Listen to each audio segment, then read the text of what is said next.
Hey gang, thank you for joining me again today. My name is Dan. Well, let's see if we can get Facebook people working here with us today. I hope we can. Okay, we can't. Sorry about that. I thought I jumped through all the technical hoops. Evidently I need technical help to get, I used to broadcast on Facebook all the time. Anyway, that's not your problem. Let's move on. So first of all, why am I dressed like this? The reason is I'm planning to take the footage, the video that I create here live, and edit it into a streamlined, compact, edited video where it looks like I'm painting at a wedding. So in so much as my sleeves and so forth show in the video, I want it to look like I'm painting in a tux. From my waist down, I'm wearing, no, I'm not naked. From the waist down, I'm wearing blue jeans and tennis shoes. All right then, without further ado, here is Daily Art Adventure number 997. Starting the oil phase on a wedding painting in my studio. And here, by the way, in case some of you don't know, is my wedding painter website, weddingpainter.com. If any of you want to look at my finished wedding paintings there. Okay, one more introductory comment. This is the first time ever that I've done, that the client wants me to do 2 paintings of the same scene, the same size. It's the first time that's ever happened. They're paying me to do them, so that's what I'm doing. This one is finished. I did this one, most of it live, except of course for finishing the portrait. This one is live, and this one that I'm working on will be done in my studio. All right, everything on the canvas right now is acrylic, so of course it's completely dry. And I'm using Liquin. That's my favorite oil, medium, fast dry, transparent, and glossy, and I like all 3 of those characteristics. Right? It's a little bit too yellow, so let's get some more oxide red. And a little bit of permanent rose. There we go. So as you can tell, it doesn't really matter too much exactly what color I put on, because I can always wipe it off and start over if I don't like it. I very, very rarely, I don't know if I've ever had to wipe it all off, but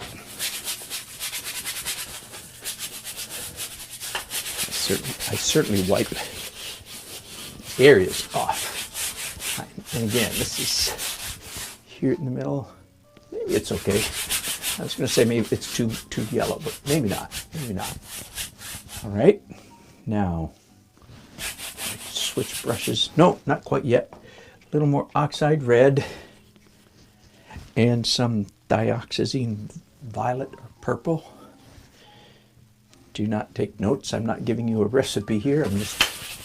I'm just talking out loud so that you can know what I'm doing. This is not the kind of thing.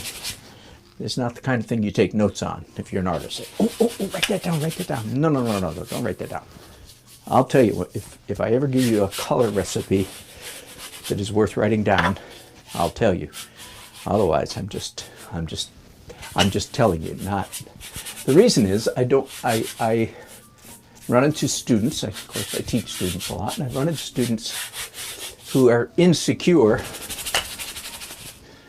with their eyeballs, and so they're always trying to take notes on what the teacher says, especially with regard to color.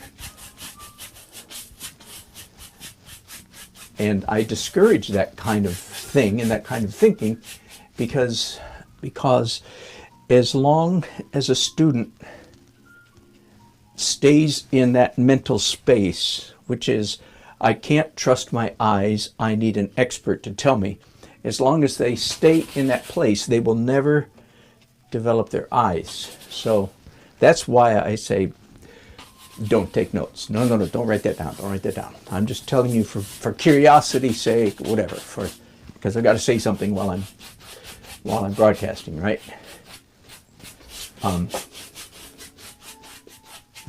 So no, do not trust your own eyes. Get to the point where you trust your eyes. If it looks good to you, it's good. If it doesn't look good to you, it's not good, no matter what any hot dog, big dog art teacher tells you. Okay? Now, every once in a while, there might be a moment for here's an idea, so to speak. Here's a thought about color. I'm mixing color, yellow ochre kind of thing.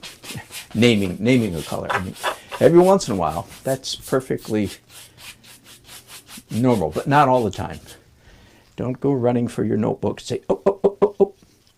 Kevin McPherson said we should use buddy. Yeah. Fierson Schmearson, Nelson Schmelson. No. Use your eyes. If it looks good to you, it's good. If it doesn't, it's not. Because I think students can get stuck at intermediate levels, unnecessarily stuck at intermediate levels. To use an analogy, here's from the world of music, from guitar playing. When I teach guitar, which I don't do it professionally, but I've taught many times, I have a day one student from day one. They learn bar chords from day one, whereas very often a beginner teacher, a student, saves bar chords for later when they're ready. And again, I disagree with that emphatically,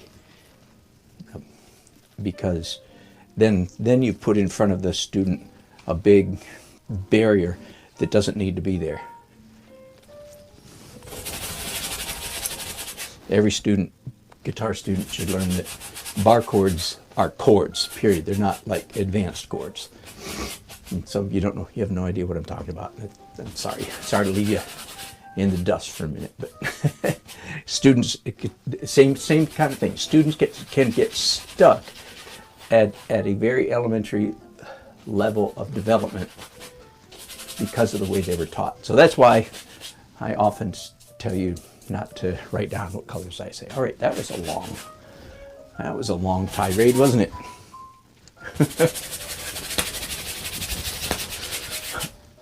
Right now I'm using mostly phthalo blue. Yes, just take a guess. Are you supposed to write that down? No, of course you're not. No, you're not supposed to write that down. I'm just telling you for interest and curiosity. All right, I will tell you this. I'll tell you this part in case, and again, just if you don't know this, you are certainly a beginner. Phthalo blue has a kind of a greenish cast to it, and ultramarine blue has a slightly purplish or a violet cast to it. They're both blue. One blue has a little more green in it. That's phthalo. The other blue has a little more purple or violet in it. That's ultramarine. What about cobalt blue? Well, that's the magic one. That's just about right, exactly in the middle. That's why cobalt is so popular. But hang on, I don't use cobalt ever. I mean, it's been 15 years since I bought a tube of cobalt blue paint. How come? Because I use phthalo and ultramarine, and between those two, I believe I can achieve any color I want. In fact, I've done, it's been a while, I need to do this again. I've done it in front of a live class. Mix up, paint some cobalt blue on a canvas over here, and then mix up some phthalo blue and ultramarine, match it and put it right next to it, and the students can't tell the difference. So I need to do that test again. But I don't use cobalt because, you know, it causes cancer in rats in California. I'm not a rat. I'm not in California, so I'm not too worried about it. But I thought, what the heck? Why take the chances? All right. But I want to be painting 40 years from now. There's a thought. 40 years from now, it'll be 106. Woohoo! Might as well aim high, huh? One of my heroes. By the way, now I'm going to lift out paint with a rag. So you could call this negative painting or reverse painting, either one. Or those would be appropriate terminology. I glanced over just a second ago. You might have seen me. I glanced over at my first painting. So I guess I am using it a tiny bit. Not much, though. I am most certainly not copying my first. Oh, that would be awful.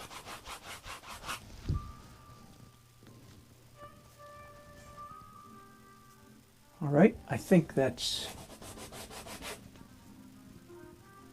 pretty close. Done with the glaze stage.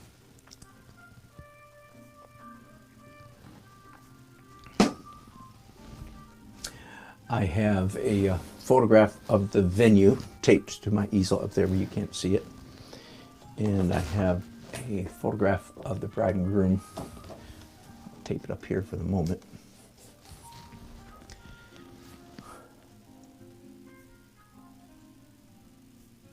So I'm standing here thinking, next phase, I just saw something I want to make lighter.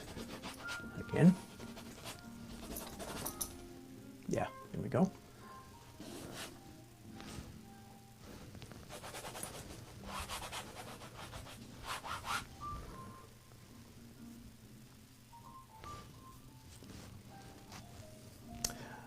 I'm going to do a little bit of more precise glazing. I don't usually do this, but I want to. On this particular painting, this is a window, actually a door, but a window in a door, and this is a window, and in between is, whatever you call it, not a mullion, a space, a wall between the two doors. So I want that to be brown instead of yellow. I want it to be brown instead of blue.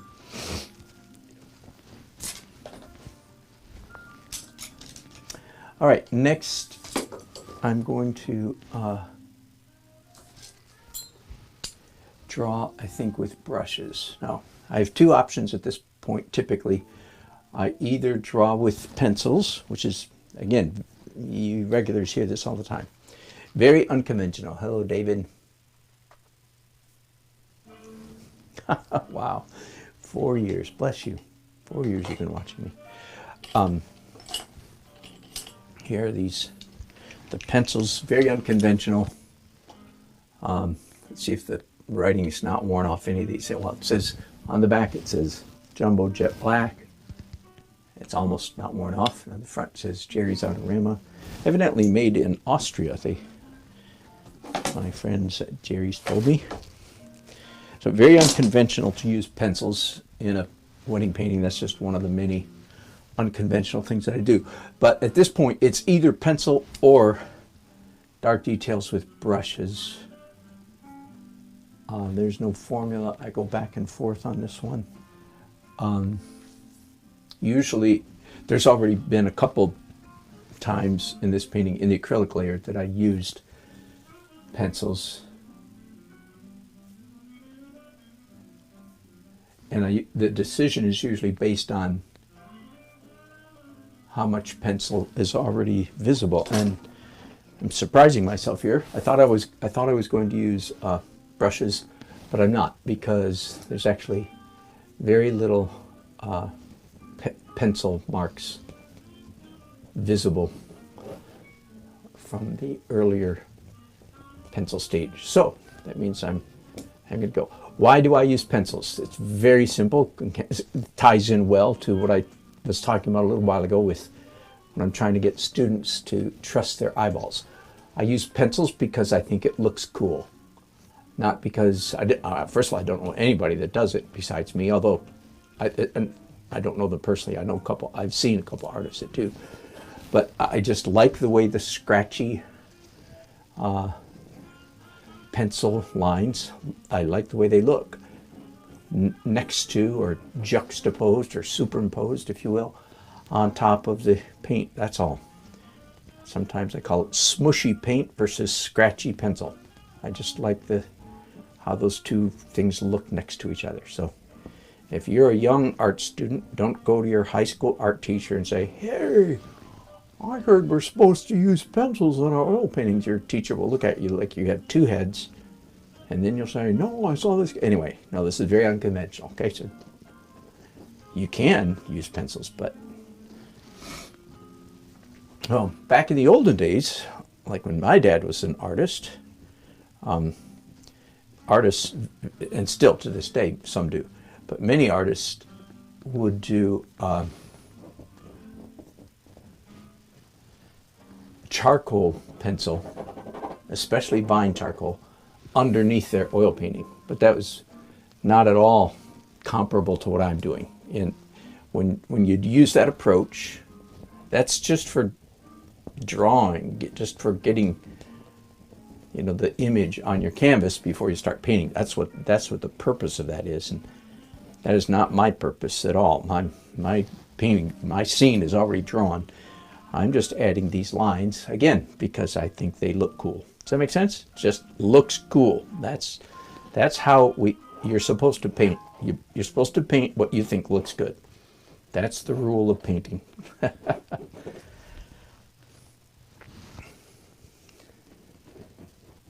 And so in the olden days, when you did vine charcoal underneath, none of that would show, theoretically, none of that would show in the finished painting. All right.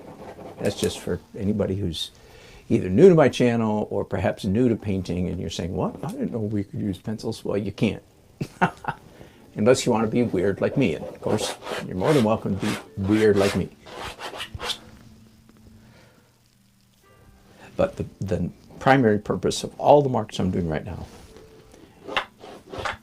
is just to look cool, not so much realism. Although the lines that I just made there in the floor, that actually is a little bit of realism. It was a concrete floor, and like all concrete floors, there were lines in it. So it's funny, right? When I was saying that, I was I was actually drawing something that was pretty realistic. All right, change gears here. Let's switch to the bride and groom. I've developed a little bit of a trick for this. Put a piece of long tape on this photograph, and you'll notice this photograph is laminated. I've mentioned several times over the years, one of the best little tools I ever did was about 4 or 5 years ago. I bought a laminating machine, very inexpensive, $150 maybe $150, maybe not even that much. I've used the heck out of that thing. I found it very, whoops, for some reason that pencil is not writing. Let's see if it's got stuff on it. Okay, so for the first time, really, I'm just beginning to look at this, at my reference photo pretty carefully, trying to get anatomy correct.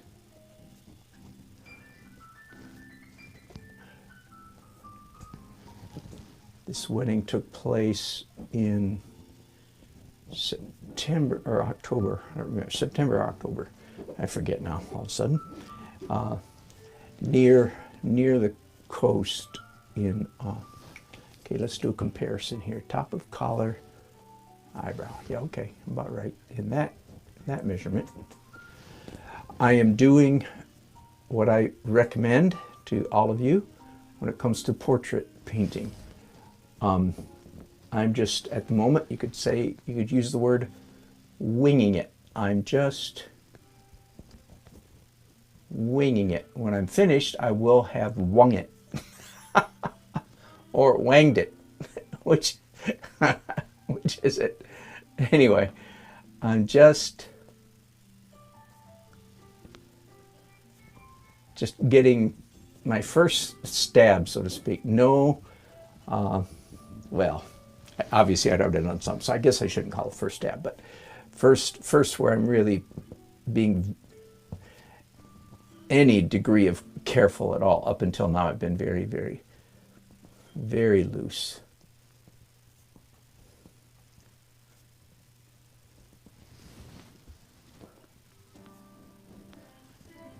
And then as I proceed, I will use more and more stringent photomechanical tricks for rectifying or making corrections to my portrait. I've said many times, and if you've heard me very often, you've probably heard me say, I'm at a point where about 40% of the time is my estimate, I'm able to achieve a perfect likeness by winging it. I wanged it, and I and I got it right. Less than half the time, in other words. So I don't know if that's embarrassingly bad in your book or outrageously good in your book. Doesn't matter what in your book. That's where I'm at. I wish I was better than that, but that's about where I'm at. All right, so you see those lines? Let me zoom in for a second. I'm assuming you can see them. That's just there to get me, again, get me started. Now, it's time for drawing. Let's get this out of the way. Time for drawing with brushes. Dark details. Long handle brushes, I love them. Jerry's doesn't sell them anymore, which is a shame. Evidently, not enough people bought them. The Rosemary Brush Company, I think they're out of England, does sell long handle brushes. In my opinion, they're quite expensive. They're very good, better quality actually than these that I'm using right now. Not complaining about these. I use the heck out of them, as all you regulars know. The Rosemary, better quality, but a little bit of an investment.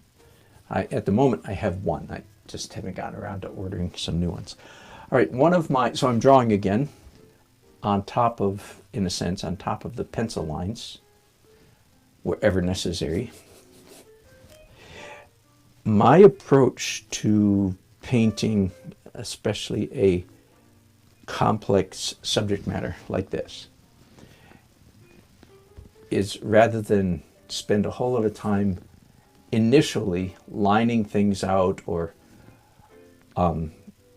getting things just so, and before you start drawing, my approach, and this is not necessarily the right one, it's just the way I do it.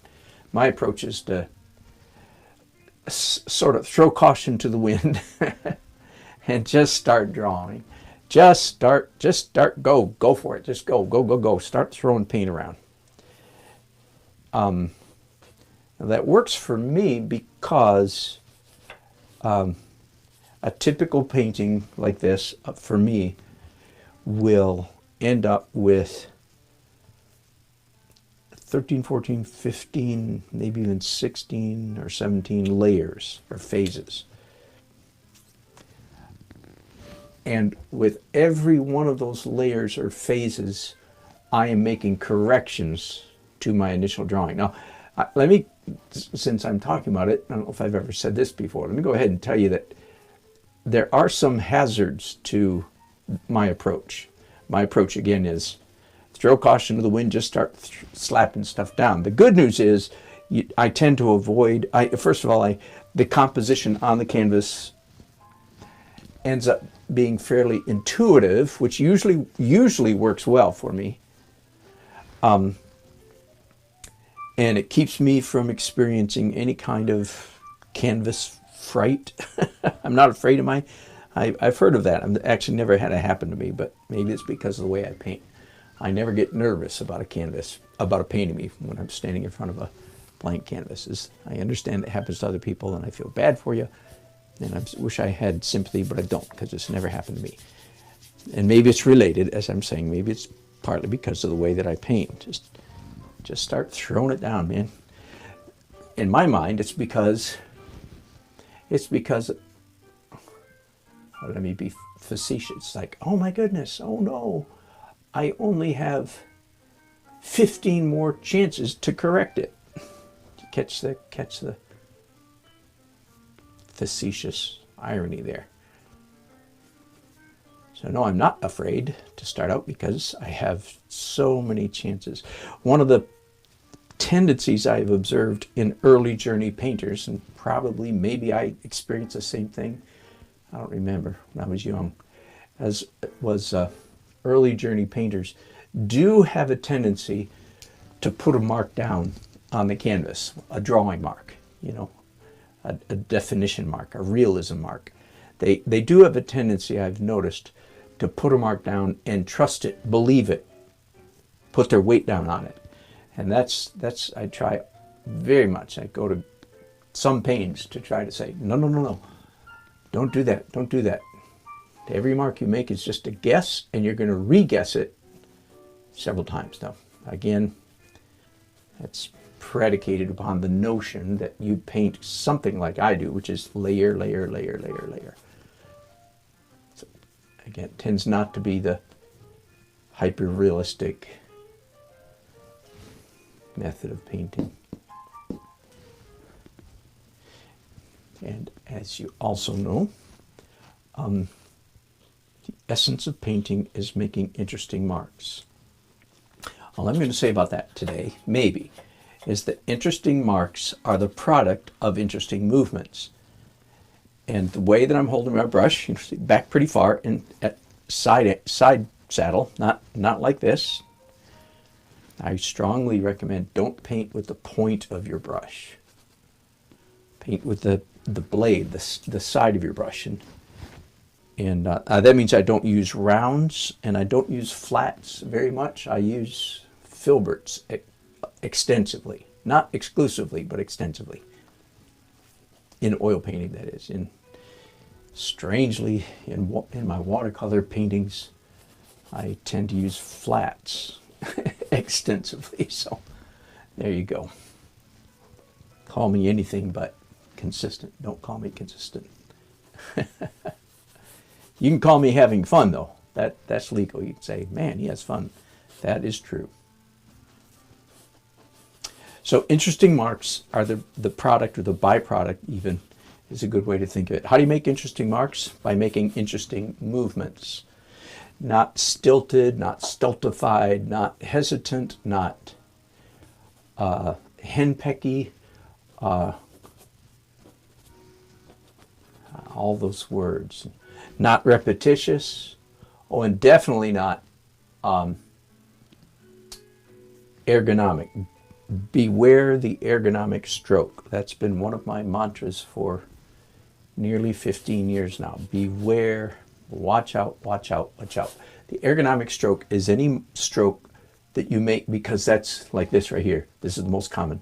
Because that's the way your skeleton, muscles, tendons, ligaments work. So certain motions come naturally. Don't paint with those motions. You're making those motions not because you're thinking like an artist, but in fact because you're not thinking like an artist and you're just wiggling your hands around.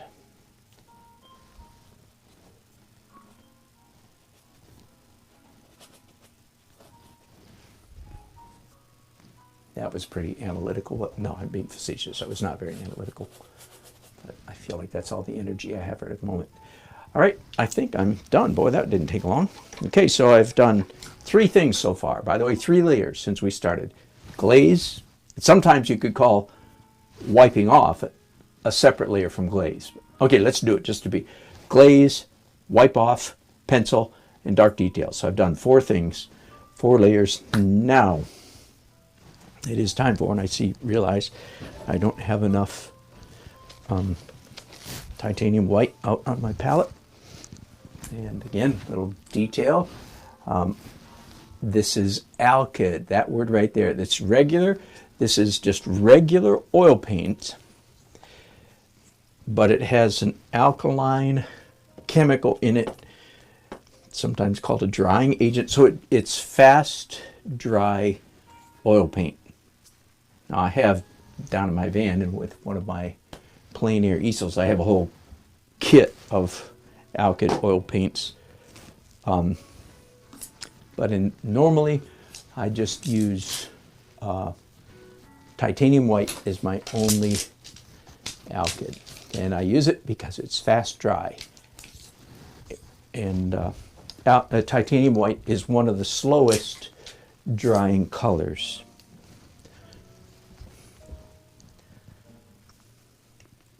All right, I'm just going to do a little bit of this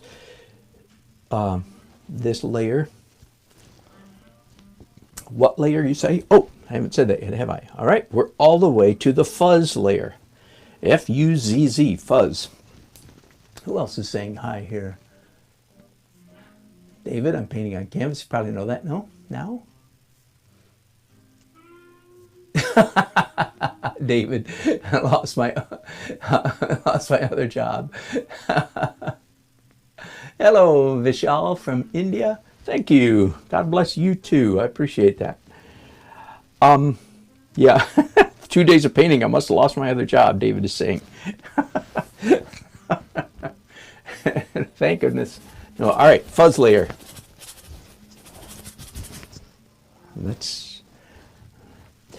I'm doing opaque. So this is really essentially the first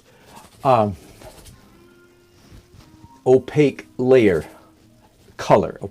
Essentially, I'm just going to leave it at that. Essentially, this is the first time I'm applying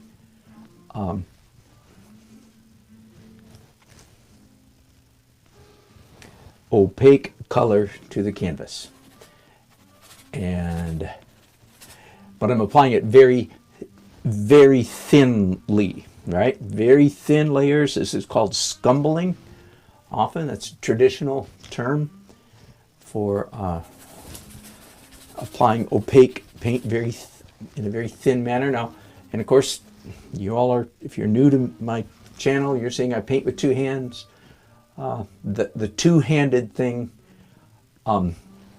in fact, helps me immensely with the fuzz layer.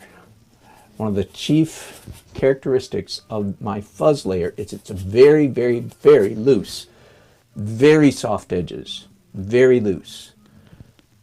And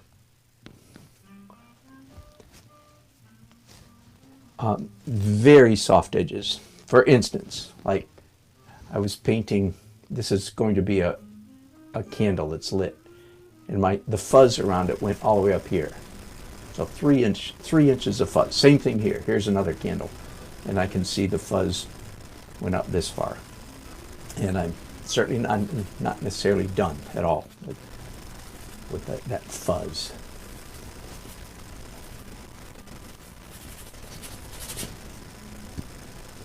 I also use this layer to make color corrections.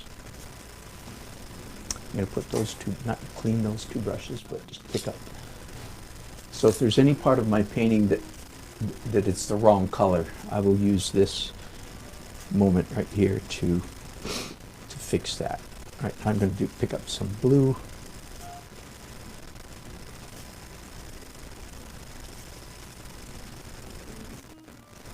And I'm not going to tell you which blue. Because if I do, then I'd have to give that whole little speech again about not grabbing your notebook. Just blue, okay? Elementary school blue. You figure out which blue it is. And I'll give you a hint, and I already gave you one, but I'll give it to you again. I only have 2 blues on my palette. This has been the case for 12 or 15 years. I have 2 blues, ultramarine and phthalo. Oh, here's another little tip about phthalo that would be I thought about this a minute ago when I started talking about phthalo, related to the guitar analogy. Some of you, if you're a beginner, I usually call you early journey painters, but okay, this time I'll call you beginner. If you're a beginner, you might have heard another beginner or even a teacher tell you to stay away from phthalo blue because it's a dangerous color. The fact of the matter is phthalo is a staining color.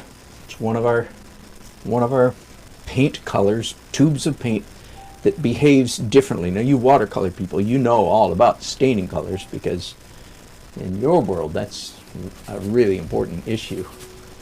In oil and acrylics it's not quite so important, but that will help explain to you why your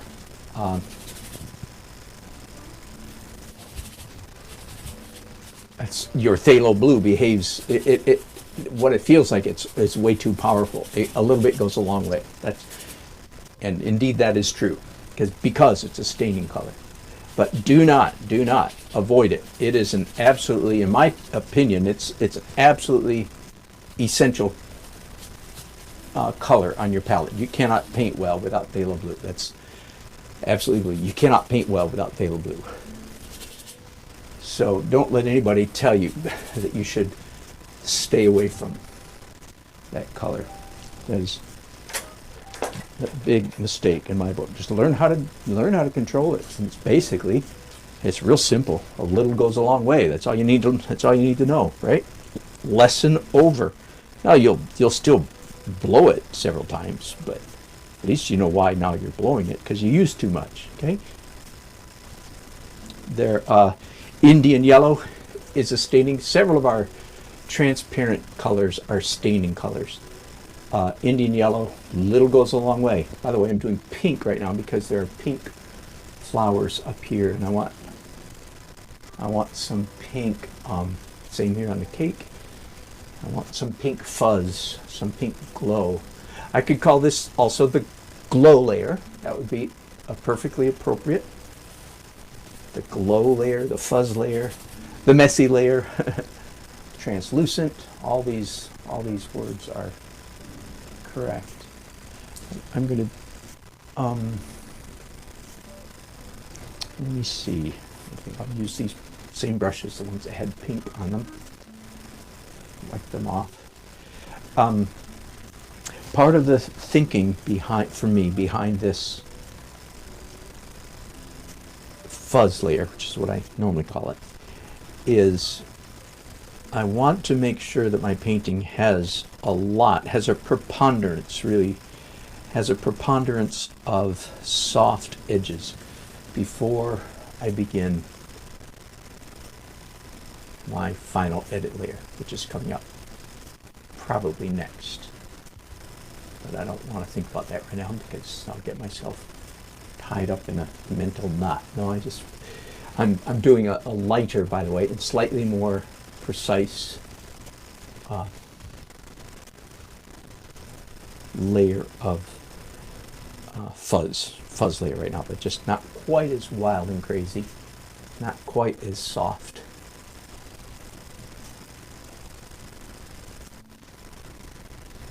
We're getting some static. Hang on. Ooh, we were. I'm sorry about that. I am so sorry. All right, fixed it now.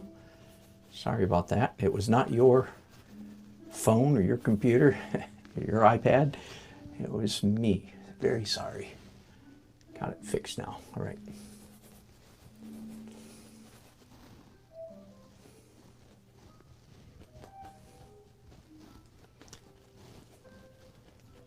The final edit layer tends to have hard edges, and hard edges are dangerous. It's very, very easy to have too many hard edges in a painting. I say this all the time, I'll say it again. Nearly impossible to have too many soft edges. Very possible, in fact, probable, that your paintings, like mine, have too many hard edges. So this is part of my edge management, or what Richard Schmid calls edge control. That's just what he decided to call it. Good enough. Edge management. So I'm infusing, if you will, not confusing.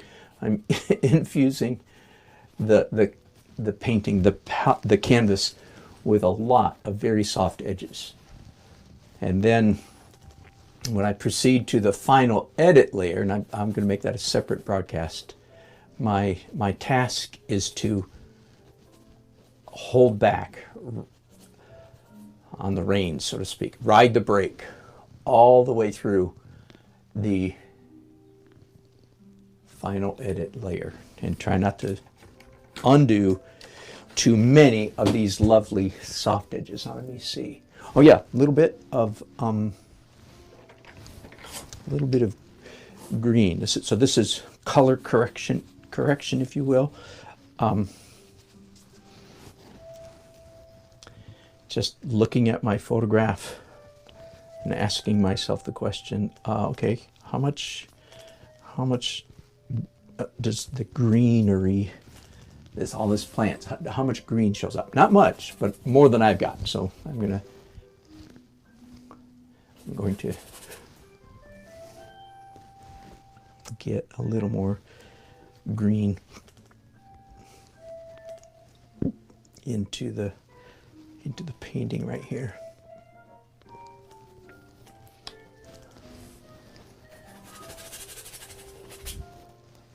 I've said often that I'm not at all fussy about which color green, what kind of green I put on my palette. I don't care really at all, because my greens are so mixed with everything else that I almost don't care which green I start out with.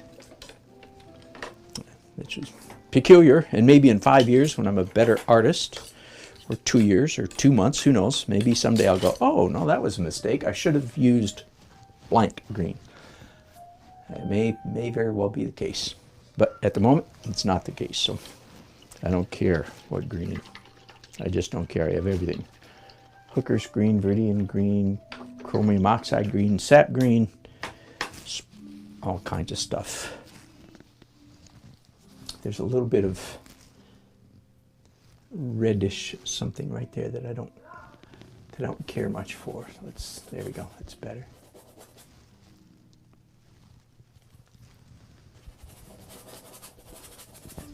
All right, I think I'm done with my fuzz layer, and I'm going to end this broadcast right there.